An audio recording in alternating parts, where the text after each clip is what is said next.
हिमाचल की ऊंची चोटियों पर बसा एक रिजॉर्ट अपनी खामोशी के लिए जाना जाता था। चारों तरफ देवदार के घने पेड़ और बर्फ से ढकी चोटियां थी। रोहन, समीर और उनकी छोटी बहन मीरा यहाँ शांति की तलाश में आए थे। ये रिजॉर्ट थोड़ा पुराना लग रहा है। हाँ, लेकिन एडवेंचर के लिए परफेक्ट है। गाइस, ये फॉग देख देखो, कुछ ठीक नहीं लग रहा। रोहन भैया, क्या आपको महसूस हो रहा है? हवा जैसे रुक गई है, मीरा ने अपनी शॉल कसते हुए कहा। उसकी आंखें रिजॉर्ट के बरामदे की ओर टिकी थी, जहां से कोहरा तेजी से अंदर की ओर जा रहा था। रिजॉर्ट के अंदर जाते ही मीरा के कदम ठिठक गए। रिजॉर्ट का मैनेजर गायब था। रिसेप्शन पर बस एक पुरानी तांबे की घंटी रखी थी। अचानक से ऊपर के फ्लोर पर एक अजीब सी चरमराहट हुई। यह किसी के चलने की आवाज नहीं थी, बल्कि ऐसा लग रहा था जैसे कोई भारी चीज जमीन पर घिसट रही हो। भैया, वह देखो! मीरा की चीख निकल गई। हॉल के अंधेरे कोने से एक आकृति उभरी। वह कम से कम 8 फीट ऊंची थी।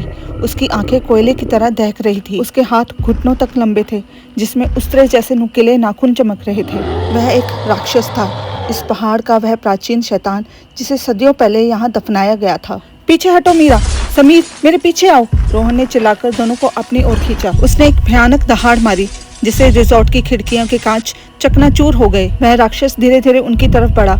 उसकी सांसों से निकलता गर्म धुआं ठंडी हवा में साफ दिख रहा था।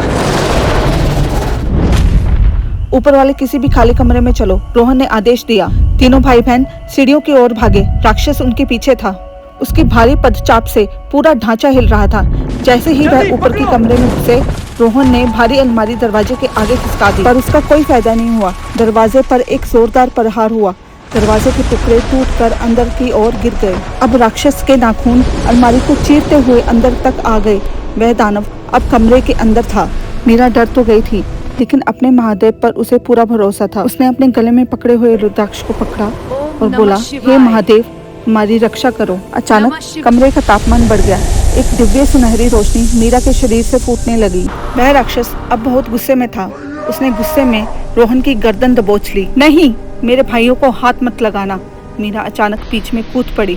जैसे जैसे मीरा ओम नमः शिवाय का मंत्र जपने लगी, वह दिव्य प्रकाश और भी प्रखर होता गया। वह राक्षस अब जल रहा था।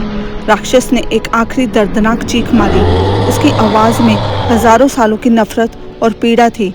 रोशनी के स्पर्श से उसका शरीर धुएं में बदलने लगा। देखते ही देखते एक विशालकाय दानव राख में ढेर हो गया। कमरे में शांति छा गई। सुनहरी रोशनी धीरे धीरे शांत हुई और मीरा फर्श पर गिर गई। रोहन और समीर तुरंत उसकी तरफ गए। मीरा, क्या तुम ठीक हो? रोहन ने पूछा। मीरा ने धीरे से अपनी आंखें खोली। उसके चेहरे पर एक अजीब सा सुकून था। उसने अपने भाइयों से कहा, मैं चला गया, महादेव ने सुन ली। भाई, मैंने जो कुछ देखा, क्या वह सच था? यह जादू नहीं था समीर। पहाड़ों में केवल शैतान नहीं रहते, उन्हें काबू करने वाली शक्ति भी यहीं रहती है। हमें यहाँ से अभी निकलना चाहिए, सुबह होने वाली है, मीरा ने उठते हुए कहा। जब वह रिजॉर्ट से बाहर निकले तो सुबह की पहली किरण पहाड़ियों को चूम रही थी।